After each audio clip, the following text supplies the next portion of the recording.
Hello everyone, thanks for coming to my class. I am Srinivas Adusumalli. In one of my previous classes, I told you that you need at least 3000 words to speak English naturally and effortlessly. After hearing that, many of you might have become discouraged, assuming that mastering 3000 words is a gargantuan or Herculean task. In reality, every one of you, I reiterate that every one of you knows more than 1,000 words. I'm not exaggerating. The real problem is you don't know how to arrange those words to form meaningful sentences. That is the problem. ఎప్పుడైతే నేను 3000 పదాలు అవసరం మీకు అని నేను ఇంతకుముందు క్లాస్లో చెప్పినప్పుడు మీలో చాలామంది నిరుత్సాహపడి ఉంటారు. 3500 పదాలు నేర్చుకోవడం కష్టమని. కానీ మీకు తెలియని విషయం ఏమిటంటే మీలో ప్రతి ఒక్కరికి 1000 పైన పదాలు తెలుసు. మీ అందరికీ 1000 పైన పదాలు తెలుసు. ఆ విషయం మీకు కూడా తెలియదు. ఎందుకంటే ఇంటర్మీడియట్ డిగ్రీ పాస్ అయ్యారు అంటే మీకు 1000 పదాలు తెలియకపోతే అసలు పాస్ అవ్వరు. మీరు ఆ రోజు నేను క్లాస్లో చెప్పాను ఏమనంటే ఆక్స్ఫర్డ్ 3000 వర్డ్స్ అని గూగుల్లో టైప్ చేయండి అని. ఇప్పుడైనా సరే ఈ రోజైనా సరే ఆక్స్ఫర్డ్ 3000 వర్డ్స్ అని గూగుల్లో టైప్ చేయండి. వచ్చిందని డౌన్లోడ్ చేసుకోండి. డౌన్లోడ్ చేసుకొని ఒక నోట్బుక్ పెట్టుకొని ప్రతి వర్డ్ మీకు తెలిసినవన్నీ రాసుకుంటూ వెళ్ళండి. నాకు తెలిసి మీకు దరిదాపు 1500 పదాలు 3000 పదాల్లో మీరు చక్కగా ఇంగ్లీష్ రాయటానికి లేదా మాట్లాడడానికి నిజంగా చెప్తే ఈ 1500 పదాలు చాలు. ఆ మిగతా రాని 1500 పదాలు వస్తే అది మంచిదే. కానీ ఈ 1500 పదాలు కూడా మీరు చక్కగా మాట్లాడవచ్చు. మీకు తెలిసిన పదాలతో మీకు చక్కగా మాట్లాడు. మరి ప్రాబ్లం ఎక్కడొస్తుంది అంటే 2 విషయాలు. ఒకటి మనందరికీ మాట్లాడే అలవాటు లేకపోవటం ఒకటి. 2 మనకు తెలిసిన పదాలని అర్థవంతమైన వాక్యంగా ఎలా రూపొందించాలి, మనకు తెలిసిన పదాలని ఏ విధంగా వాక్యంలో ప్లేస్ చేస్తే అదొక అర్థవంతమైన వాక్యం అవుతుందో మనకు తెలియకపోవటం. ఆ 2 విషయాలు. సో ఫస్ట్ దానికి నేను సొల్యూషన్ చెప్పాను. ఏమిటి, మనకి ఇంగ్లీష్ మాట్లాడే అలవాటు లేదు కదా, దానికి ఏం చేయాలంటే అసలు ముందు మనము ఇంగ్లీష్ చదవటం నేర్చుకోవాలి. చదవటానికి నేను 6, 7, 8 ఎపిసోడ్స్లో చెప్పాను. 3వ తరగతి నుండి 10వ తరగతి వరకు ఇంగ్లీష్ టెక్స్ట్ బుక్స్, స్టేట్ సిలబసా, ఐసిఎస్సినా, సిబిఎస్సినా, మీ ఇష్టం వచ్చిన టెక్స్ట్ బుక్స్ తీసుకోండి. 3వ తరగతి నుంచి 10వ తరగతికి 3వ తరగతిలో ఫస్ట్ పాఠం తీసుకోండి. 4 సార్లు చదవండి. పైకి చదవాలి. ఇది ఇక్కడ ముఖ్యం. ఎందుకంటే పైకి చదవటం వల్ల అలా చదువుకుంటూ మనం వెళ్తుంటే ఈ మాట్లాడడం అనేది మనకు అలవాటైపోతుంది. రెండో పాఠము, 3వ పాఠము, 4వ పాఠం, అట్లా 3rd క్లాస్ అయిపోయింది. 4th క్లాస్ తీసుకోండి. 4th క్లాస్లో మళ్ళీ 1వ పాఠం 4 సార్లు, 2వ పాఠం 4 సార్లు, ఇట్లా చదువుకుంటూ పైకి మీరు ఎంత త్వరగా ప్రాక్టీస్ చేస్తే, ఎంత ఎక్కువగా ప్రాక్టీస్ చేస్తే మీకు అసలు సెంటెన్సెస్ చదవటం వచ్చేస్తుంది. అది ఫస్ట్ పాయింట్. 2, ఇది కనుక మీరు పైకి చదవటం మొదలు పెడితే మీకు తెలియకుండానే ఈ సెంటెన్స్, ఇప్పుడు నేను చెప్పాను కదా, సెంటెన్స్లో పదాలు ఎలా ప్లేస్ చేయాలో తెలియకపోవటమే మనకు వచ్చిన ప్రాబ్లం అని. అది మీకు తెలియకుండా దాన్ని స్ట్రక్చర్ అంటాం, వాక్య నిర్మాణం అంటాం. ఈ స్ట్రక్చర్స్ మీకు తెలియకుండా, మీ ఎఫర్ట్ లేకుండా ఇలా మీరు పైకి చదవటం మొదలుపెట్టిన తర్వాత ఆ టెక్స్ట్ బుక్లో ఉన్న సెంటెన్సెస్, వాటి యొక్క వాక్య నిర్మాణం మీకు తెలియకుండా, మీ కాన్షియస్ మైండ్ లేకుండా మీ లాంగ్ టర్మ్ మెమరీలో స్టోర్ అయిపోతాయి. కాబట్టి పైకి చదవటం అనేది చాలా ముఖ్యం. ఫస్ట్ పాయింట్ అది. ఇక 2వ పాయింట్ ఏంటి, వాక్య నిర్మాణం ఎలా చేయాలి, అది మనం నేర్చుకుందాం ఇక్కడ. ఈ రోజున నేను ఈ కొత్త సిరీస్ ఒకటి స్టార్ట్ చేస్తాను. దీని పేరు ఏంటంటే స్నిప్పెట్స్, SNIPPETS. స్నిప్పెట్స్ అంటే అర్థం, స్నిప్పెట్ అంటే అర్థం ఏంటంటే a small piece of information. ఇదేమిటంటే దీనివల్ల ఉపయోగం ఏంటంటే, మీరు నాకు కామెంట్స్లో మీ కామెంట్స్ రాస్తున్నారు. చాలామంది తెలుగు రాస్తున్నారు, కొందరు ఇంగ్లీష్లో రాస్తున్నారు. ఈ ఇంగ్లీష్లో రాసేవాళ్ళు అందరూ కాదు, కొంతమంది. ఏం జరుగుతుందంటే సెంటెన్సెస్లో కొన్ని చోట్ల వర్బ్ ఉండటం లేదు. కొన్ని సెంటెన్సెస్లో వాడవలసిన పదానికి బదులు ఇంకొక పదం వాడుతున్నారు. ఇంకొన్ని సందర్భాల్లో ప్లేస్లో అడ్జెక్టివ్ని పెడుతున్నారు, అడ్జెక్టివ్ ప్లేస్లో ఇంకోటి ఏదో పెడుతున్నారు. సో ఇది రావటం లేదు మీకు. అందుకోసం నేనేమనుకుంటున్నానంటే, మీరు రాసిన కామెంట్స్ని, అయ్యా నువ్వు ఇక్కడ ఇలా తప్పు చేసావు, నువ్వు రాసిన సెంటెన్స్ ఇది, ఈ సెంటెన్స్ ఇలా కాకుండా ఇలా ఉంటే అది కరెక్ట్ అవుతుంది అది అర్థవంతంగా ఏర్పడుతుంది ఆ వాక్యం అని చెప్పటం వల్ల మీరు రాసిన సెంటెన్స్లేగా. సో మీరు త్వరగా నేర్చుకోవచ్చు. ఇక్కడ రెండో విషయం ఏంటంటే, నేను ఇక్కడ మాట్లాడి సపోజ్ XYZ అనే పేరు, అబ్బాయి పేరు ఇక్కడ రాసి ఈ అబ్బాయి ఇలా తప్పు చేశాడని చెప్తున్నాను.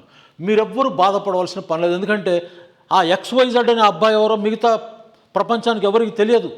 మీరు నేర్చుకోవచ్చు, మీ ఎగ్జాంపుల్ చూసి మిగతా వాళ్ళు నేర్చుకోవచ్చు. సో ఇలా తప్పు చేస్తున్నారు ఈ వాక్యంలో, మనం ఇలా చేయకూడదని మిగతా వాళ్ళు నేర్చుకోవడానికి అవకాశం ఉంటుంది. కాబట్టి ఇక్కడ మీరు తప్పు చేశారని నేను చెప్పడం వల్ల నా ఉద్దేశం మీరు నేర్పటానికి తప్పితే మిమ్మల్ని ఎవరిని కించపరిచే ఉద్దేశం కాదు. ఎందుకంటే స్టూడెంట్స్ని ఏ టీచర్ కించపరచడు, నేను అసలు పరచను. కాబట్టి మీరందరూ ధైర్యంగా మీరు చక్కగా ఈ ఫాలో కావచ్చు. ఇక ఈ క్లాస్ బిగిన్ అయ్యే ముందు మీరు చేయవలసిన పని ఏంటంటే, ఇది నేను దీనికి నోట్స్ ఇవ్వడం అనేది చాలా కష్టం. ఇప్పటికే నేను మీకు తెలియదు, అది చాలా చాలా శ్రమ పడుతున్నాను. ప్రతిదీ A to Z నేనే చేసుకోవాలి, ఏక్ నిరంజన్. కెమెరా దగ్గర నుంచి ఎవ్రీథింగ్, మీ నోట్స్ నేనే టైప్ చేయాలి, నేనే ప్రింట్అవుట్ తీసుకొని నేనే దాన్ని ప్రూఫ్ రీడింగ్ చేసుకోవాలి. స్పెల్లింగ్స్ చూసుకోవాలి కదా, ప్రూఫ్ రీడింగ్ చూసుకోవాలి, మళ్ళీ మీకు ఇవ్వాలి. మీకు ఒక ఎపిసోడ్కి ఒక హోంవర్క్, ఒక క్లాస్ వర్క్ ఇవ్వడానికి నాకు 2-3 రోజులు గడిచిపోతుంది. కాబట్టి కొంచెం ఇబ్బంది దీనికి క్లాస్లో దీనికి నోట్స్ ఇవ్వటం. వాటికి ఇస్తాను.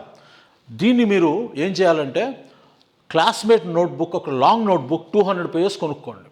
ఫస్ట్లో ఒక 10-15 పేజీలు వదిలేసేయండి.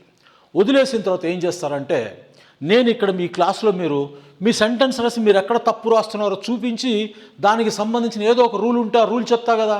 ఈ రూల్స్ ఏం చేయాలంటే, మీరు మొదట్లో వదిలేసిన 15 పేజీల్లో అవి రాసుకోవాలి. ఆ రూల్స్ 15 పేజీల తర్వాత వెళ్ళి అక్కడ మళ్ళీ ఈ రూల్ రాసుకొని దాని కింద ఆ సెంటెన్సెస్, ఎగ్జాంపుల్ సెంటెన్సెస్ 2-3 అక్కడ రాసుకోవాలి.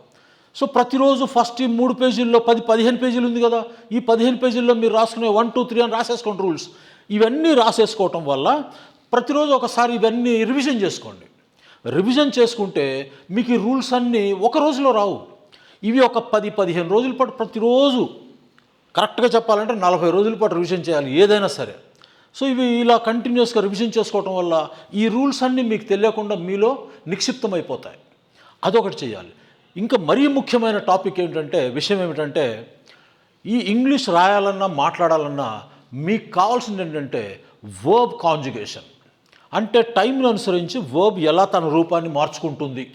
ఈ రెగ్యులర్ వర్బ్స్తో మనకి ఇబ్బంది లేదు. Clean, cleaned, cleaned, wash, washed, washed, వీటితో ఇబ్బంది లేదు. ఇర్రెగ్యులర్ వర్బ్స్ అని ఒక 160 నుంచి 170 వర్బ్స్ ఉన్నాయి. నేను ఆల్రెడీ 10th ఎపిసోడ్లోనో 11th ఎపిసోడ్లోనో ఇచ్చాను అవి. మళ్ళీ ఈరోజు ఇందులో కూడా నేను ఆ కాంజుగేషన్ ఆఫ్ వర్బ్స్ మీకు డిస్క్రిప్షన్లో ఇస్తాను. దాన్ని ప్రింట్అవుట్ ఏదో ఒకటి చేసి దాన్ని డౌన్లోడ్ చేసుకొని 40 రోజుల పాటు వీలైతే ఉదయము సాయంత్రము అలా చదువుకుంటూ పోవటమే. మీరు అలా చదువుకుంటూ పోవటం వల్ల ఆ కాంజుగేషన్ తెలిసినప్పుడు మాత్రమే మీరు మనకి సందర్భానుసారంగా ఆ స్పీడ్గా మీరు దాన్ని రిట్రైవ్ చేసి వాడగలరు. అలా లేకపోతే మీరు ఎలా ఫ్రీజ్, దీనికి పాస్ట్ టెన్స్ ఏంటి, ఫ్రీజా, ఫ్రోజా, ఫ్రీజెస్, ఏదో మీకు ఆలోచిస్తారు. అలా కాకుండా freeze, froze, frozen, eat, ate, eaten, ఇవి మాత్రం ఒక 160 ఉన్నాయి. పెద్ద కష్టం కాదు మీకు. అది బై హార్ట్ చేసేయండి. ఇవి 2 చేయాలి. దీని తర్వాత ఇందాక నేను ఇంట్రడక్షన్లో చెప్పినట్లు మీకు 1500 పదాలు వస్తాయి అని మీరు, నేను 1500 అని చెప్తున్నాను, డెఫినెట్గా మీకు వచ్చి ఉంటాయి. మీరు నమ్మకపోతే మీరు చెప్పాను కదా, ఆక్స్ఫర్డ్ యూనివర్సిటీలోకి వెళ్ళి టైప్ చేసి దాన్ని డౌన్లోడ్ చేసి చూసుకోండి. మీకు ఈ స్పాట్లో, అంటే ఈ క్షణంలో మీకు ధైర్యం చెప్పటం కోసము ఒక 50 పదాలు చెప్తాను చూడండి. అందులోవే ఆక్స్ఫర్డ్ 3000 వర్డ్స్ లిస్ట్లో నేను ఒక 60 పదాలు చదువుతాను. ఇందులో మీకు ఏమి తెలియలేదో చెప్పండి. Make, get, go, give, take, come, leave, show, try, buy, work, move, follow, put, pay, bring, meet, play, run, hold, turn, send, wait, walk, carry, watch, reach, add, provide, open, win, catch, shake, smile, sell, spend, apply, obtain, say, tell, smile, sell, తర్వాత write, talk, speak. ఇందులో మీకు ఏం తెలియలేదు చెప్పండి. ఇవి ఒక 1000 పదాలు మీకు వచ్చేసినాయి. ఇవి కాకుండా ఆ 3000 పదాల్లో ఇంకా ఎంత సిల్లీ వర్డ్స్ ఉన్నాయో చూడండి.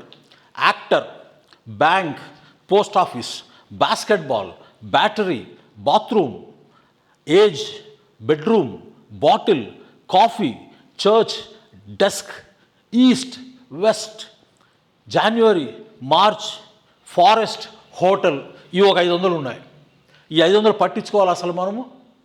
అవసరం లేదు. పోయిన ఇంత క్రితం చదివిన 60 వర్డ్స్లో మీకు ఏమి రాలేదు చెప్పండి? అన్నీ వచ్చు. కాకపోతే మీకు జరుగుతున్నది ఏంటంటే ఈ పదాలకి మీరు అవసరమైనప్పుడు దాన్ని రిట్రైవ్ చేయలేకపోయి ఉండొచ్చు. రెండోది, ఆ పదాలకు ఉన్నటువంటి అర్థాన్ని కరెక్ట్గా తెలుసుకోలేకపోయి ఉండొచ్చు. మూడోది, ఆ పదాలని సెంటెన్స్లో ఏ ప్లేస్లో మనం దీన్ని ప్లేస్ చేయాలనేది మీకు తెలిసి ఉండకపోవచ్చు. అవి మనం ఇక్కడ నేర్చుకుందాం. ఓకే, తర్వాత రూల్స్ చెప్తానని చెప్పాను కదా. ఇందులో ఈ 3 రూల్స్ని మనము కార్డినల్ ప్రిన్సిపల్స్ అంటాం. Cardinal principles. Cardinal, CARDINAL. Cardinal అంటే అత్యంత ఇంపార్టెంట్ అయినవి. ఇంగ్లీష్లో చాలా వస్తుంటాయి, అన్నిట్లోకి ఈ 3 మాత్రము చాలా చాలా ఇంపార్టెంట్, ముఖ్యమైన వాటిలో ముఖ్యమైనవి. ఇది ఫస్ట్ పేజీలో రాసేసుకోండి. ఏంటి ప్రిన్సిపల్స్ చూడండి. Every sentence in English needs a verb. Every sentence in English needs a verb. English వాక్యములో వర్బ్ లేకుండా సెంటెన్స్ రాయటము కుదరదు. అది ఫస్ట్ పాయింట్ గుర్తుపెట్టుకోవాలి. అది మీరు మనసులోకి వెళ్ళిపోవాలి. ఇంగ్లీష్లో వాక్యము రాయాలంటే ఆ వాక్యంలో వర్బ్ తప్పనిసరిగా ఉండాలి, లేకపోతే అది వాక్యము కాదు. అది first principle. 2, a singular countable noun usually has an article or a determiner with it. So మధ్యాహ్నం క్లాస్ చెప్పేసి ఇంట్లోకి వెళ్ళి భోంచేసి మంచి నిద్రపోయాను. ఇప్పుడు 5 అవుతుంది. వచ్చి ఎడిటింగ్ చేద్దామని చూస్తే ఈ పాయింట్ నేను సరిగ్గా ఎక్స్ప్లెయిన్ చేయలే. మిగతా అంతా చెప్పాను కానీ దీని గురించి మీకు ఎక్స్ప్లెయిన్ చేయలేకపోయాను. అంటే ఇందాక గుర్తు రాకపోవటమో, ఓవర్లుక్ చేయటమో, మర్చిపోవటమో ఏదో జరిగింది. ఈ కంప్లీట్ సెంటెన్స్కి కీ పాయింట్ ఇది.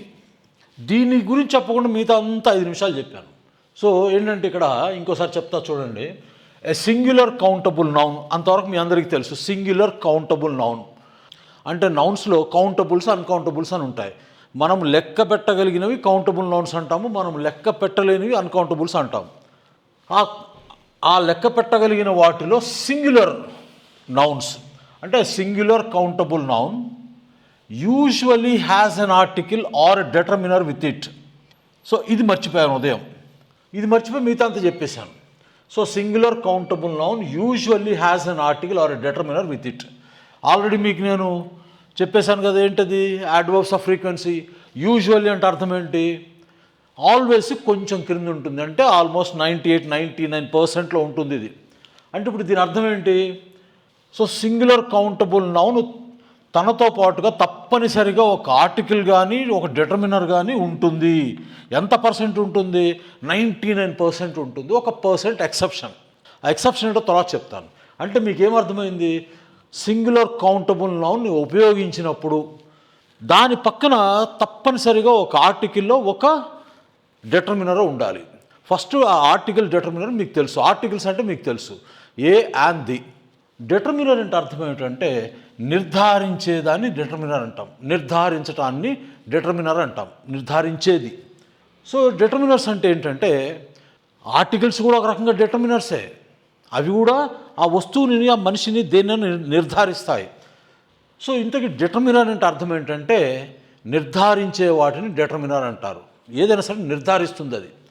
డిటర్మినర్స్ చాలా ఉన్నాయి. అందులో మరీ ముఖ్యంగా ఏంటంటే ఆర్టికల్స్ కూడా ఒక రకంగా డిటర్మినర్స్.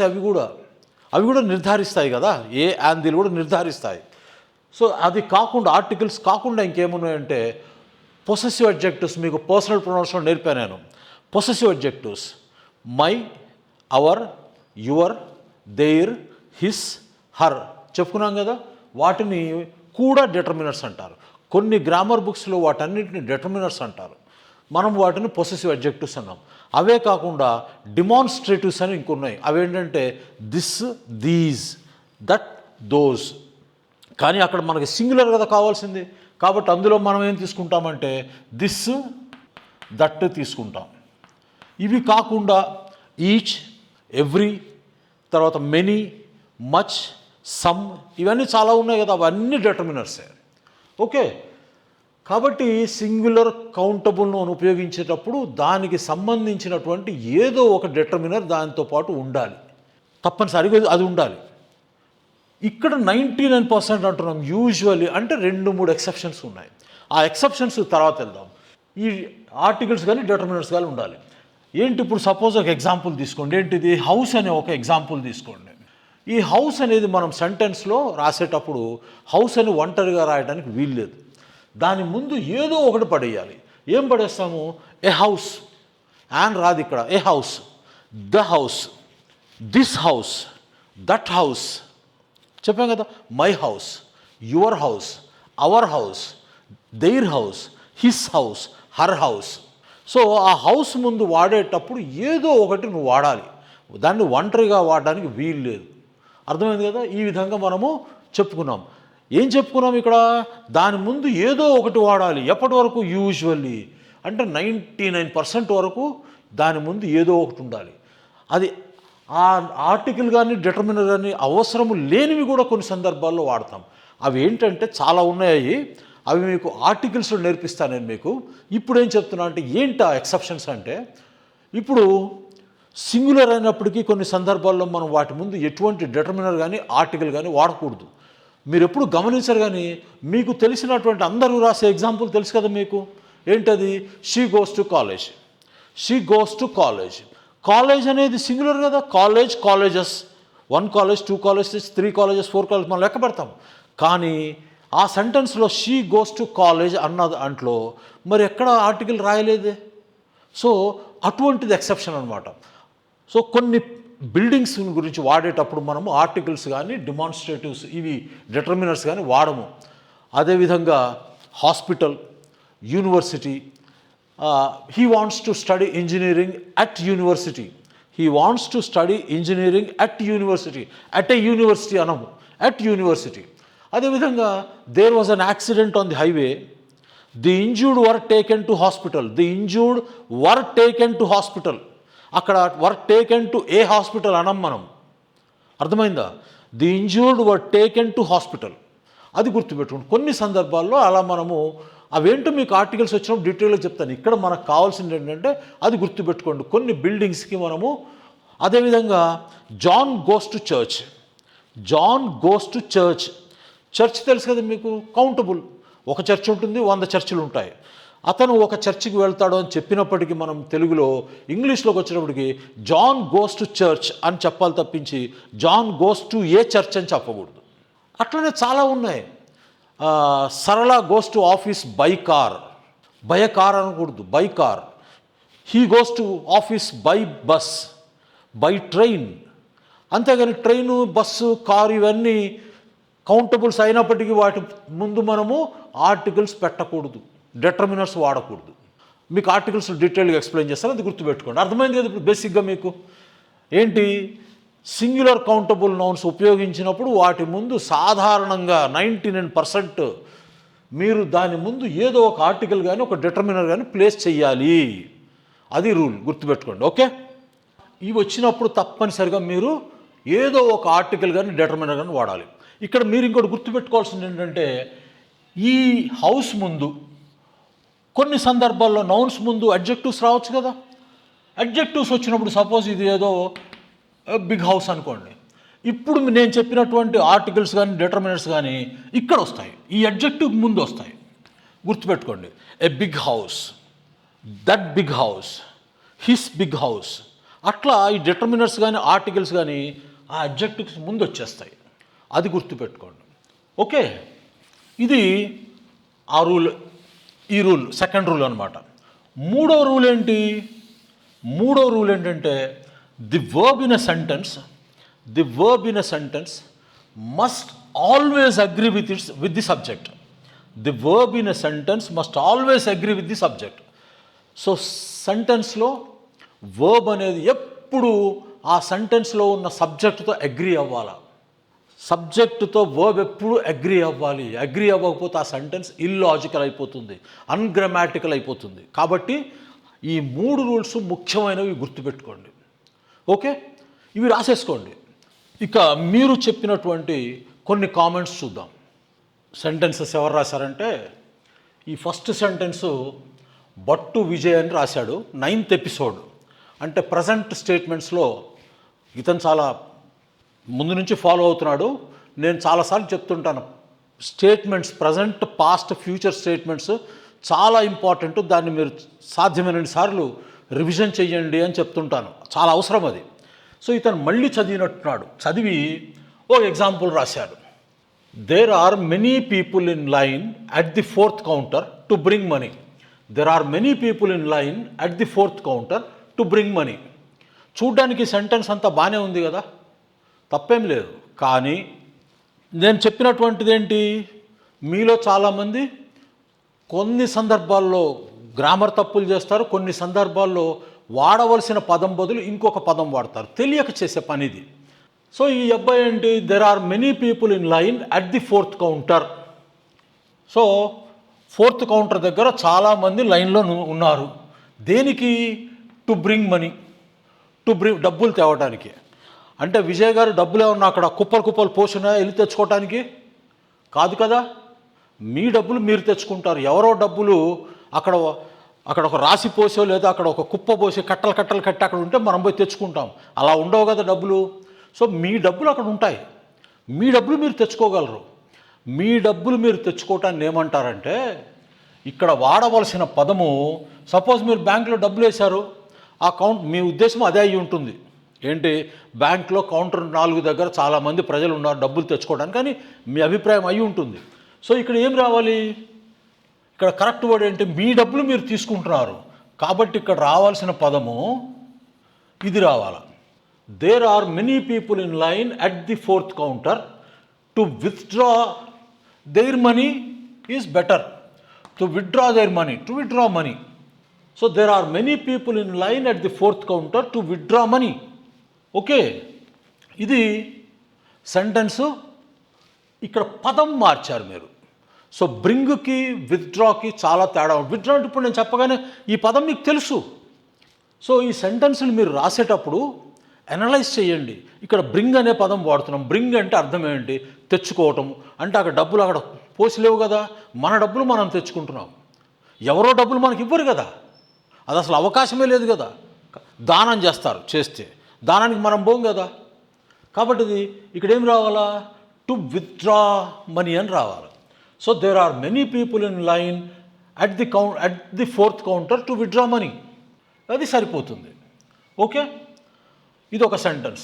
ఈయన ఇంకా మిగతా సెంటెన్సెస్ రాశారు ఈ విజయ్ గారు, అది నెక్స్ట్ క్లాస్లో చెప్తాను.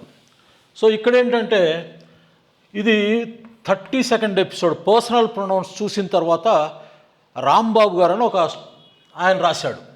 ఆయన ఏం చేశారంటే, పర్సనల్ ప్రొనౌన్స్ కదా, సో మనమే ఎగ్జాంపుల్స్ ఇచ్చాం. ఆయన అందులో ఒక ఎగ్జాంపుల్ తీసుకున్నాడో లేకపోతే ఆయన సొంతంగా ఒక ఎగ్జాంపుల్ తయారు చేసేసి సబ్జెక్టులు మార్చేసి రాసేసాడు. సబ్జెక్టులు రాసి మార్చటం, సబ్జెక్టులు మార్చి సెంటెన్సులు రాస్తే మీకు ఎప్పటికీ ఇంగ్లీష్ రాదు సార్. కొత్త సెంటెన్సులు రాయండి, కానీ ఒక సెంటెన్స్ తీసుకొని సబ్జెక్టులు మార్చినందువల్ల, అందులో ఉన్న నౌన్స్ని ప్రొనౌన్స్ని మార్చినందువల్ల మీకు ఇంగ్లీష్ ఎప్పటికీ రాదు. పర్సనల్ ప్రొనౌన్స్ని ఉపయోగించాలంటే మీరు డిఫరెంట్ కాంటెక్స్ట్లో వివిధ సందర్భాల్లో ఆ ప్రొనౌన్స్ని వాడితే మీకు తెలుస్తుంది. ఒక సెంటెన్స్ తీసుకొని ఆయన చూడండి, we invited him to join us for dinner at the restaurant. I invited her to join me for dinner at the restaurant. They invited us to join them for dinner at the restaurant. He invited him to join him for dinner at the restaurant. ఇలా రాసుకుంటూ వెళ్ళిపోయారు. అదేవిధంగా ఈ sentence కూడా రాశారు. ఇది ఇంకొకట్లే, అదే దాంట్లో his parents called a friend of them. His parents called a friend of them. Them అనేది ఆబ్జెక్టివ్ కేసులో ఉంది కదా సార్. ఆబ్జెక్టివ్ కేసు అంటే ఏంటి, రిసీవర్ ఆఫ్ యాక్షన్ కదా. ఇతను యాక్షన్ మేము రిసీవ్ చేసుకుంటున్నాడు. ఇక్కడ ఏ ఫ్రెండ్ ఆఫ్, ఆ ఫ్రెండ్ని వర్ణిస్తున్నాము. ఏం రావాలి ఇక్కడ, ఏ ఫ్రెండ్ ఆఫ్ దెయిర్స్ అని రావాలి సార్. ఇక్కడ పొసెసివ్ ప్రొనౌన్ రావాలి, పొసెసివ్ కేసులో ఉన్న ప్రొనౌన్ రావాలి. A friend of mine, a friend of yours, a friend of theirs, a friend of his, a friend of hers. Possessive pronoun రావాలి. మీరు అంతే ఇక్కడ మీకు కుదిరిన విధంగా అందులో ఉన్న ప్రొనౌన్స్ని మార్చుకుంటూ వెళ్ళిపోయారు. నేను అక్కడ మీ కామెంట్స్ రాశాను, మీకు పర్సనల్ ప్రొనౌన్స్ అర్థమయ్యి ఉండదు, అర్థం కాలేదు అని రాశాను. ఇది ఇక్కడ ప్రాబ్లం. మీరు ఏ ఫ్రెండ్ ఆఫ్ దెమ్ అనేది తప్పు. అక్కడ నేను రాశాను కదా దెయిర్స్ అని, అదెందుకు మారుస్తున్నారు? దెయిర్స్ అంటే నేను తప్పు రాయాను కదా. సో ఇప్పుడు మీకు ఏమర్థమైంది? ఇప్పుడు నేను ఇక్కడ ఒక రూల్ వచ్చింది. ఏమొచ్చింది? మిగతా స్టూడెంట్స్, మీరు కూడా రాంబాబు గారు మీకు కూడా చెప్తాను, ఏం రాసుకోవాలి ఇప్పుడు మీరు?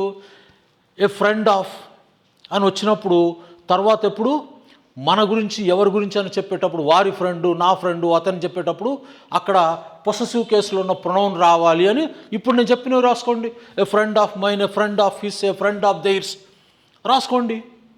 అలా రాసుకుంటే మీకు అర్థమైపోతుంది. సరేనా?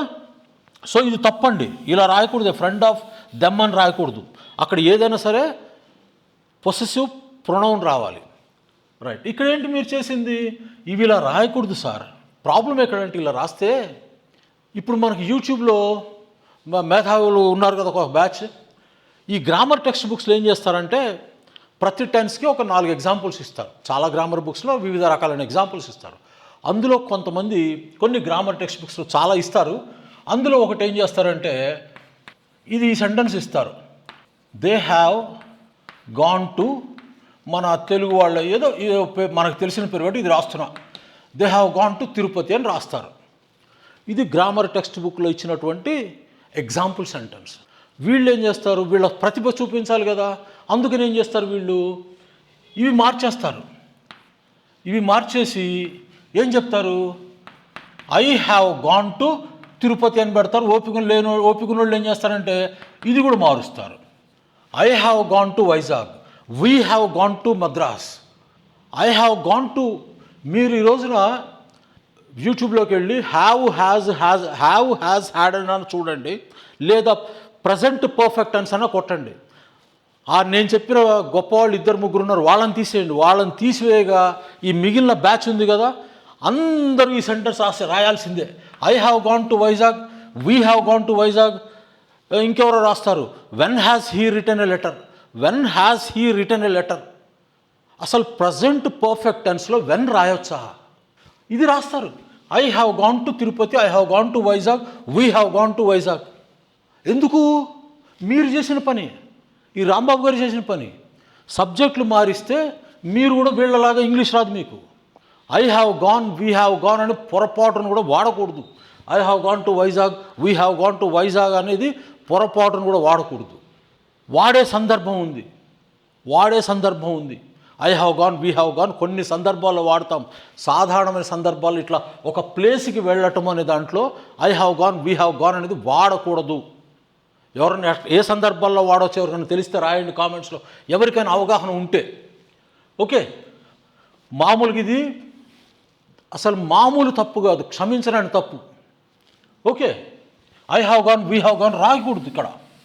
సో మీరు కూడా ఏంటంటే ఈ సెంటెన్స్లు ఇది రాశారు, ఇవన్నీ బాగానే రాశారు. సబ్జెక్టులు మార్చడం వల్ల మీకు ఇంగ్లీష్ ఎందుకు రాదు అంటున్నానంటే ఈ సెంటెన్స్ చూడండి. He invited him to join him for dinner at the restaurant రాసేశారు, పడిపోయారు ఇక్కడ. He invited him to join him for dinner at the restaurant. ఇప్పుడు నేను చూపించి he invited him to join him for dinner at the restaurant మీకు అర్థమైద్ది. ఓ paper మీద రాస్తే he invited him to join him for dinner అంటే ఈ హిమ్ ఎవడు పట్టుకుంటారా మీరు? పట్టుకోలేరు కదా. కాబట్టి ఇది నేను తప్పండి నేను రాస్తే మీరు మళ్ళీ నన్ను అడిగారు, సార్ మరి కన్ఫ్యూజన్ పోవాలంటే ఈ సెంటెన్స్ని ఎలా మార్చాలి అని కదా. కాబట్టి ఇందులో ఇక్కడ హిమ్ వచ్చింది, ఇక్కడ హిమ్ వచ్చింది. ఒక హిమ్ ఏమో ఇతను ఆహ్వానించిన వాడు, రెండో హిమ్ ఏమో ఆహ్వానించిన వాడిని మళ్ళీ ఈ పిలిచిన వాడితో కలవమని చెప్తున్నాడు. కాబట్టి మీరేం చేయాలంటే ఇతను ఎవరినైతే పిలిచాడో ఇక్కడ ఈ హిమ్ అనేటటువంటి ఈ ఆబ్జెక్టివ్ కేసులో ఉన్నటువంటి ప్రొనౌన్ని తీసేసి ఏదో ఒక మనకు కన్ఫ్యూజ్ కానటువంటి ఏదో ఒక పదాన్ని అక్కడ వాడాలి. హీ ఇన్వైటెడ్ హిస్ ఫ్రెండ్, చూడండి, he invited his friend to join him for dinner. He invited his cousin to join him for dinner. He invited Suresh to join him for dinner. He invited Sujatha to join him for dinner. So ఇక్కడ ఎవరినైతే invite చేశాడో ఇక్కడ ఈ him తీసేయాలి. ఎందుకంటే ఇది గనక ఉంటే ఈ హిమ్ ఎవడు అనేది ప్రాబ్లం వచ్చేస్తుంది. కాబట్టి ఇలా రెండు ప్రొనౌన్స్ ఒకే విధమైన ప్రొనౌన్స్ వచ్చినప్పుడు మీరు సెంటెన్స్ రాసేటప్పుడు అది చాలా అనుమానాలకు తావిస్తుంది. ఆ అనుమానం తీరాలి అంటే మీరు దేన్నో ఒకదాన్ని మార్చాలి. సో ఇది వచ్చేసి ఇతన్నే చూపిస్తుంది కాబట్టి ఇది మారుస్తాం. అర్థమైందా రమేష్ గారు? కాబట్టి సెంటెన్స్లు చెప్పేటప్పుడు మీరు ఇవి రాయకూడదు. ఎలా ఉండాలంటే మీరు సెంటెన్స్ని అనలైజ్ చేయాలి, దాని వెనకున్న ఫిలాసఫీని పట్టుకోవాలి. ఇప్పుడు నేను చెప్పినటువంటి ఈ టీచర్లు ఎందుకు ఇబ్బంది పడతారంటే టెక్స్ట్ బుక్లో ఏబిసి ఉంటే వీళ్ళు డిఈఎఫ్ అని పెడతారు. దే హ్యావ్ గాన్ టు తిరుపతిలో ఉన్నటువంటి జిస్ట్ వాళ్ళకి తెలియదు. సబ్జెక్ట్ మారిస్తే సరిపోతుంది అనుకుంటారు. సో సబ్జెక్టులు మార్చడం పొరపాటును కూడా చేయకండి. ఎందుకంటే దానిలో ఉన్న ఫిలాసఫీని పట్టుకోండి. మీకు ఇంకొక అబ్బాయి ఈశ్వర్ అనిల్ అని నేను మొన్న మీకు లెట్, మేక్, హెల్ప్, తర్వాత ఇంకోటేంటి let, help, make, hear, watch అనేటటువంటిది ఈ యువర్ క్వశ్చన్స్ అండ్ మై ఆన్సర్స్లో లేటెస్ట్ ఎపిసోడ్లో అంటే 41 ఎపిసోడ్లో ఇవి మీకు ఎక్స్ప్లెయిన్ చేస్తూ వీటి తరువాత అంటే మూర్తి గారు ఆయన అడిగినప్పుడు నేను చెప్పాను ఏంటి మై వైఫ్, చాలా ఎగ్జాంపుల్స్ ఇచ్చాను. My wife helped me organise my book shelf. So ఇక్కడ అన్ని ఎగ్జాంపుల్స్ ఇచ్చాను. ఇంకోటి దీనికి ఏమి ఇచ్చాను, I let him use my car అని ఇచ్చాను. ఇచ్చినప్పుడు ఇతను ఈశ్వర్ అనిల్ అనే అబ్బాయి ఏం చేశాడంటే అతను ఇవన్నీ ఎగ్జాంపుల్స్ చూసి నాకు ఒక క్వశ్చన్ అడిగాడు. మీరు చూడొచ్చు అందులోకి వెళ్ళి. ఏమని అడిగాడంటే సార్ ఇప్పుడు మీరు చెప్పినటువంటి వర్బ్స్ ఉన్నాయి కదా let, make, help, here, watch అనేటటువంటి వర్బ్స్ ఇవి వాడిన తర్వాత మనము ఆబ్జెక్టివ్ కేసులో ఉన్నటువంటి పర్సనల్ ప్రొనౌన్సే వాడాలా? ఎందుకంటే ఇక్కడ ఏం వాడాము, my wife helped me objective case, I let him objective case. So అతను అడిగాడు సార్ ఈ వర్బ్స్ తర్వాత మనం తప్పనిసరిగా ఆబ్జెక్టివ్ కేసులో ఉన్నటువంటి ప్రొనౌన్స్ ఖచ్చితంగా వాడాలని అడిగాడు. అది పట్టుకోండి. ఎందుకంటే మనం ఒక 6-7 ఎగ్జాంపుల్స్ ఇచ్చాము. 6-7 ఎగ్జాంపుల్స్లో ఇలానే వచ్చినప్పుడు అతను పట్టుకున్నాడు. దాన్ని పట్టుకుని నన్ను అడిగాడు సార్ ఖచ్చితంగా వాడాలా అని. నేను మీ అందరికి చెప్పేది ఏంటంటే 6 సెంటెన్సులు పట్టుకున్నావు, డిఫరెంట్ వర్బ్స్ ఉన్నాయి, డిఫరెంట్ కాంటెక్స్ట్లు ఉన్నాయి, అన్నిట్లోనూ ఆబ్జెక్టివ్ కేసులో ఉన్నటువంటి ప్రొనౌన్ వస్తుంది కదా. అప్పుడు మీరేంటి, అతను ఇంకా నన్ను ఏమడిగాడు, ఇంకేమైనా రావచ్చునా, ఇవి మాత్రమే ఖచ్చితంగా రావాలని అడిగాడు. సో ఇప్పుడు అతను పట్టుకుంది ఏంటి, ఈ వర్బ్స్ తర్వాత ఆబ్జెక్టివ్ ప్రొనౌన్ వస్తే అది ఆబ్జెక్టివ్ కేసులో ఉంటుంది, అంతవరకు రాసేసుకోండి. అదొక రూల్. రేపొద్దున్న ఎప్పుడైనా మనకి చదువుకునే క్రమంలో ఇంకేదైనా పదం వచ్చిందనుకోండి, ఓహో అది కూడా రాసుకోవచ్చు అనమాట, దీనికి యాడ్ చేసుకోండి. అర్థమైందా? కానీ ఈశ్వర్ గారు మీకు ఒకటి చెప్తా వినండి. ఇన్ని ఎగ్జాంపుల్స్ పట్టుకున్నారు బాగుంది, కానీ నేను ఇంకొకటి రాశాను చూడండి. ఇంకో example, we watched the bus disappear into the distance. We watched the bus. వచ్చింది కదా ఇక్కడ. I left him, my wife helped me. వచ్చింది కదా. ఇక్కడ ఏమొచ్చింది? సో ఏమి రావచ్చు మనకి, ఈ వర్బ్స్ తర్వాత ఆబ్జెక్టివ్ కేసులో ఉన్న ప్రొనౌన్ రావచ్చు, లేకపోతే నౌన్ కూడా రావచ్చు కదా. సో మీ థింకింగ్ బాగుంది, మీ అనాలిసిస్ బాగుంది. అలానే అనాలిసిస్ చేయటం అనేది మీరు రైట్ డైరెక్షన్లో వెళ్తున్నారని అర్థం. ఈ రూల్స్ ఎవ్వరు ఎక్కడ చెప్పరండి. మనం ఒక 4 ఎగ్జాంపుల్స్ పట్టుకొని 4 ఎగ్జాంపుల్స్ చదివితే ఒక సిమెట్రీ కనిపించింది అనుకోండి అన్నిట్లోనూ, ఓహో అంటే ఇలా ఉండాలన్నమాట, అంత అయిపోయింది. అదొక రూల్. ప్రతి రూల్ గ్రామర్ పుస్తకంలో ఇవ్వాలి అంటే గ్రామర్ పుస్తకాలు కూడా ఎన్సైక్లోపీడియా బ్రిటానికా అని 32 వాల్యూమ్స్ ఉంటుంది. అది మనం కూడా 32 వాల్యూమ్స్లో ఈ గ్రామర్ పుస్తకాలు రాయాల్సి వస్తుంది. ప్రతిదీ అందులో, ప్రతి కాన్సెప్ట్, ప్రతి విషయం అందులో రాయాలంటే మనకు 150 పేజీలున్న రెనన్ మార్టిన్ చదవటం చేత కాదు, మనం 32 వాల్యూమ్స్ చదవలేం కదా. కాబట్టి ఏ సబ్జెక్ట్ అయినా, మ్యాథ్స్ కానీ, ఫిజిక్స్ కానీ, ఇంగ్లీష్ కానీ, ఏదైనా 2 పేజీలు చదివితే ఒక 4-5 గంటలు ఆలోచించాలి. ఏం చెప్తున్నాడు, దీనిలో ఉన్నటువంటి ఎస్సెన్స్ ఏమిటి, దాన్ని పట్టుకోగలగాలి. అంటే ఇక్కడ అర్థం ఏంటి? థింక్ ఆలోచించాలి. అది చేస్తే ఎవరికైనా వస్తుందండి. దీనికోసం ఎవరిని అడగక్కర్లేదు. మనం ఒకటి ఊహించాం, అక్కడ సరిపోయిందా లేదా ఎగ్జాంపుల్స్లో. ఇతను అన్నిట్లో ఈ పట్టుకున్నాడు, ఆబ్జెక్టివ్ కేసులో ఉన్న ప్రొనౌన్స్ నేను పట్టుకున్నాడు. దానికి ఇంకా రూల్ ఎందుకు? గ్రామర్ పుస్తకాలు ఉండదు, అది రాసేసుకోండి. రేపొద్దున ఎక్కడో మీరు రీడింగ్ హ్యాబిట్ పెంచుకొని చదువుతున్నారు, అది వచ్చింది, మొన్న నేను రాసుకున్న రూల్ ఇదే కదా, ఇది సరిపోయింది, అయితే నా రూల్ కరెక్ట్. అప్పుడు మీరు పొందే ఆనందం ఇంకో రకంగా ఉంటుంది. అర్థమైందా? ప్రతిదీ ఈ రోజు నుంచి ఎవ్వరు సబ్జెక్టులు మార్చకండి, సెంటెన్స్ కొత్తది రాయండి. ఓకే, రాంబాబు గారు మీరు ఎవరో ప్రపంచానికి తెలియదు, మీరేం ఇబ్బంది పడకండి, మిమ్మల్ని కించపరచటం లేదు నేను. మీరు చేసిన తప్పులు ఎత్తి చూపిస్తున్నా, తద్వారా మీరు నేర్చుకోవచ్చు. ఇది బాలేదు సార్, చాలా ఏమంటాం దాన్ని, డిస్పరేజింగ్గా ఉంది, అవమానకరంగా ఉందని చెప్తారా? చెప్పండి, నేను మానేస్తాను. కానీ నాకు తెలిసి ఇదిగో చిన్నప్పటి నుంచి అంతే కదా, మనకు మ్యాథ్స్ హోంవర్క్ ఇస్తే ఏం చేస్తాం, మనం తప్పులు చేస్తే టీచర్ గారు కరెక్ట్ చేస్తారు, ఇలా కాదురా దీన్ని ఇలా చేయాలరా అంటారు, అప్పుడు మనం నేర్చుకుంటాం. నేను అలా అనుకొని ఇది స్టార్ట్ చేశాను. నచ్చితే కంటిన్యూ చేయమని రాయండి, లేదంటే ఆపేస్తారు, ఇబ్బంది ఏం లేదు. ఎందుకంటే అల్టిమేట్గా మీకు నేర్పడమే నేను చేయాల్సిందే. ఓకే, ఇక్కడ ఎవరిని ఊళ్ళో వాళ్ళని అంత కించపరుస్తాం, కానీ నా స్టూడెంట్స్ నేను ఎప్పుడు కించపరచను. టీచర్స్ అంటే పెద్ద తప్పులు నేను చేస్తాను, అందరు చేస్తారండి. అది తప్పులు అయి చేయటం కాదు, చిన్నవి ఈజ్ వాడాలా ఆర్ వాడాలా తెలియనప్పుడు మనం గేలి చేయొచ్చు, ఇబ్బంది ఏం లేదు. చిన్నవి తప్పులు చేయకూడదు.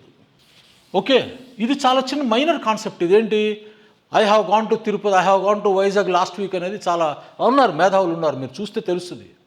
సో ఇటువంటి చిన్న తప్పులు చేయకూడదు. నెక్స్ట్ క్లాస్లో కంటిన్యూ చేద్దాం. మీరు చేయమంటే చేస్తాను, ఇలానే ఉంటాయి, కొంచెం ఇబ్బందిగా ఉంటాయి. మీరు నేర్చుకుంటాం సార్ అంటే కంటిన్యూ చేస్తాను, మీరు కంటిన్యూ చేయమంటే చేస్తాను. ఇవి చేసినా చేయకపోయినా మన రెగ్యులర్ క్లాసెస్, మన వొకాబులరీ క్లాసెస్ అవి కంటిన్యూ అవుతాయి. ఓకే, మీ అభిప్రాయాలు చెప్పండి. ఇది కొత్త సిరీస్ కదా, మీ అభిప్రాయాలు చెప్పండి. Thank you. నచ్చితే లైక్ చేయండి, ఇంకా బాగా సబ్స్క్రైబ్ చేసుకోండి. నెక్స్ట్ క్లాస్ కలుద్దాం. అప్పటి వరకు టేక్ కేర్, బాయ్.